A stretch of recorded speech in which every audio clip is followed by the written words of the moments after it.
Well, hello, I'm Tiffany Anton. I'm thankful to be a presenter today that I was asked by the club.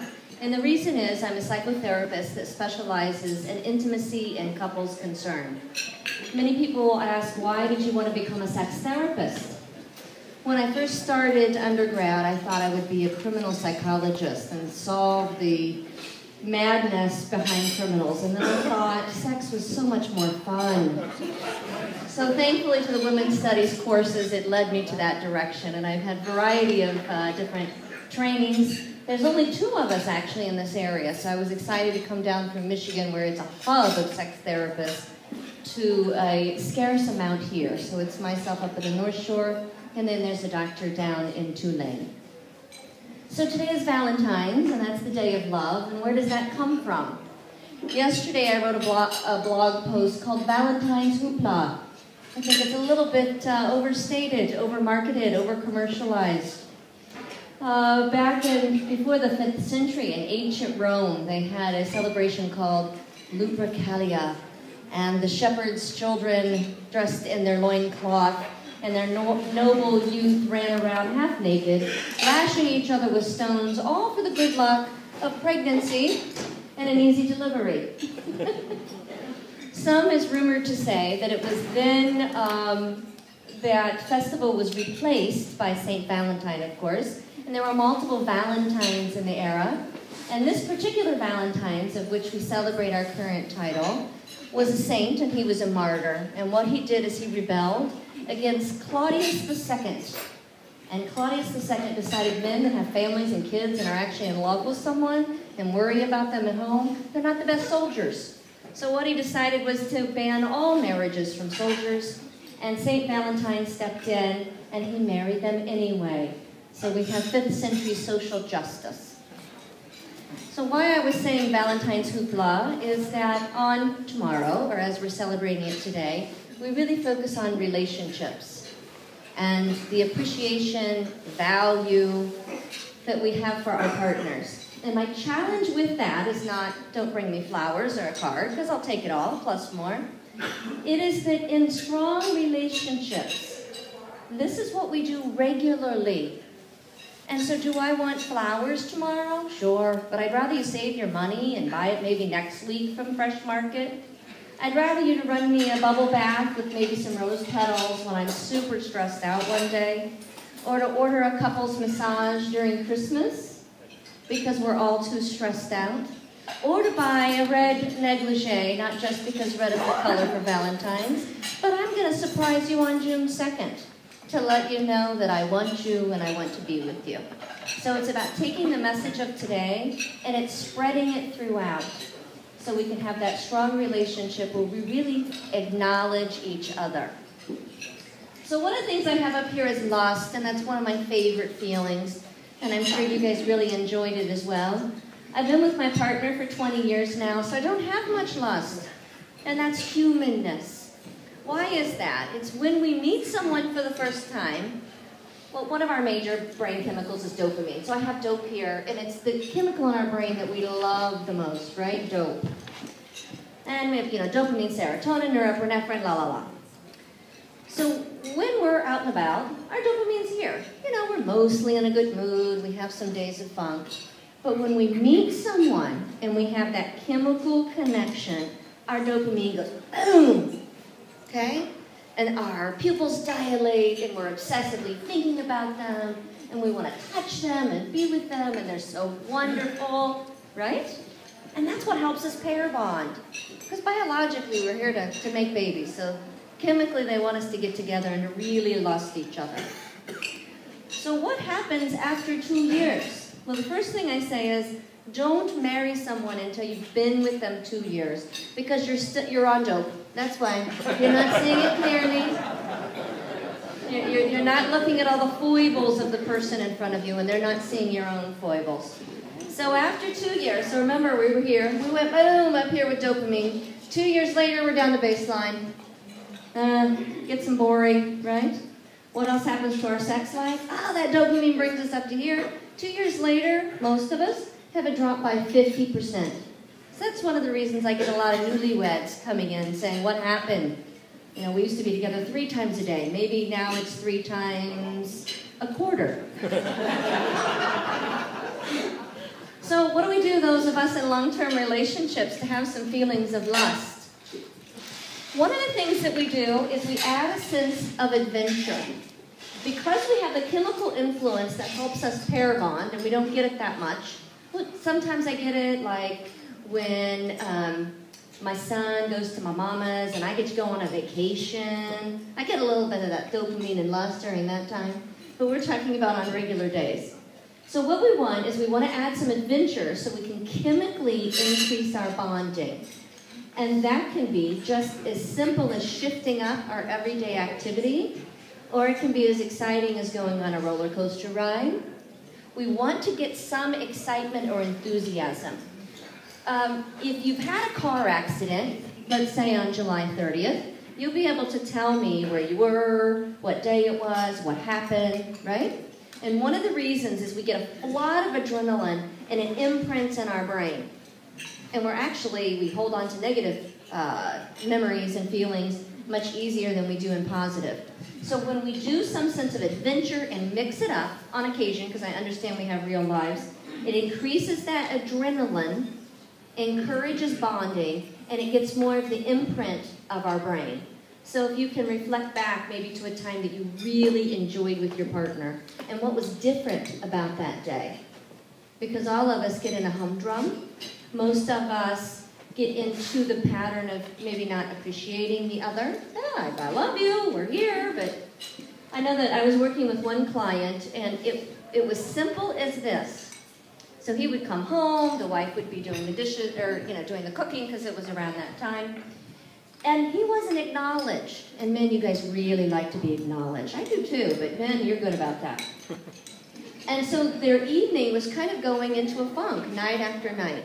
And something as simple as acknowledging when the husband came home, because he was the second one, right, to come home. Acknowledging his presence, that you're here. Welcome home, it's good to see you. So something as small as that shows daily appreciation and helps us with bonding. Another thing that helps with bonding, before I talk about communication, is really good sex. And I'm only allowed to talk about this a little bit, right? So those of you who watch Sex and the City, or used to watch Sex and the City, and then there was the gregarious character of Samantha, and she had all these wonderful one-night stands and had no, bonding, chemically, biologically, she really didn't do a very good job. Because when we experience an O, we actually release the chemical oxytocin, which is the same chemical that we release when we're breastfeeding, and it's a bonding chemical. So if she was having really great sex and having all those O's, then she was chemically bonding with all these people and would start the process of lust and wanting to be with them. So when you have that adventure, I encourage you also to include intimacy in that so you can take it to the next level of your bonding. So how do we make a relationship better? Right here. Couples come into me and go, if you would only fix her. Oh, if you would only fix him. Right? And then everything would be fine. And I'm a pain in the butt. And I say, take the fingers and go here to you. Which I don't like, because sometimes blame is fun and easy, and then I'll have to deal with my own challenges.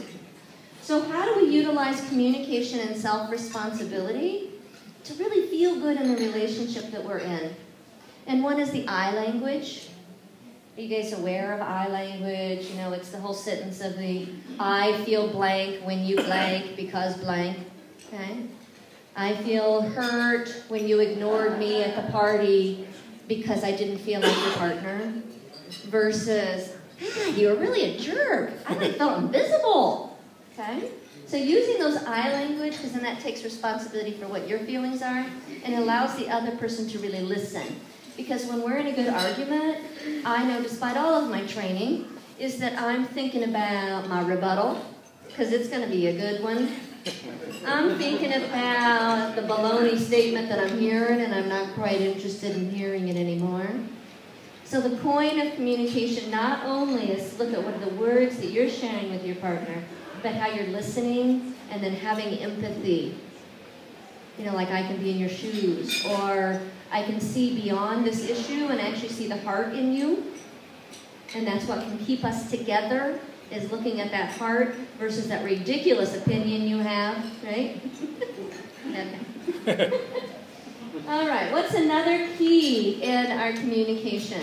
So we've got the words that we say, the listening that we hear, that we provide, the empathy from our heart, and touch. Who do you think desires touch most, non-sexual touch? Men or women? Yeah?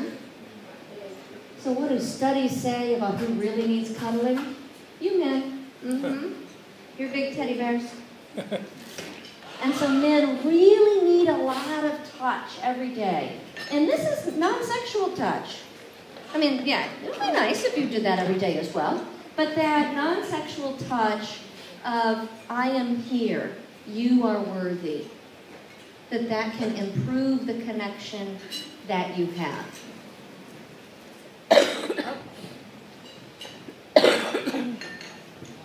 Have you ever wondered if you go to a dinner party and you see people that are getting along absolutely perfectly, and you think, I bet they have the best sex life ever?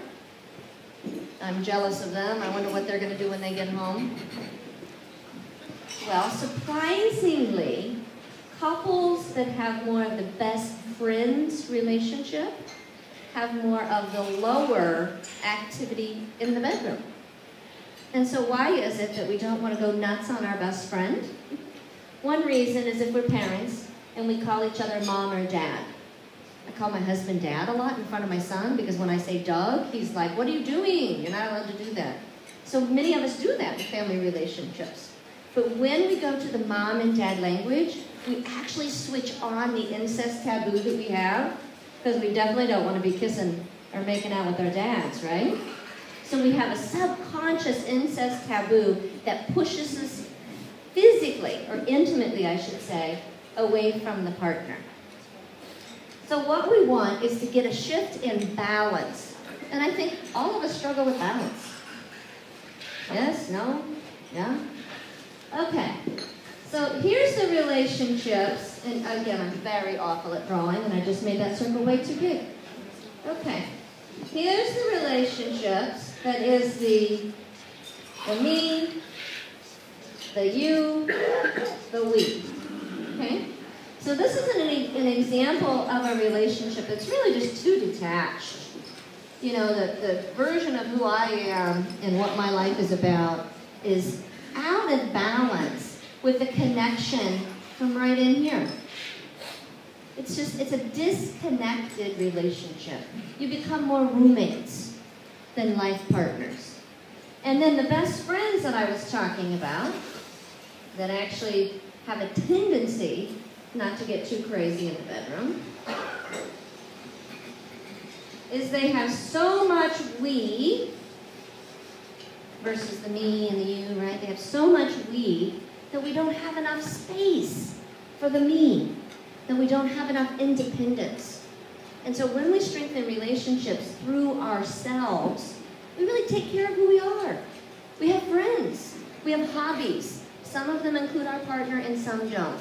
Because when it's 100%, even though this might feel really good, it's the balance that really helps us to bond and to be together. Any questions about that? Okay. And I'm going to give you another tip here about how to handle our feelings.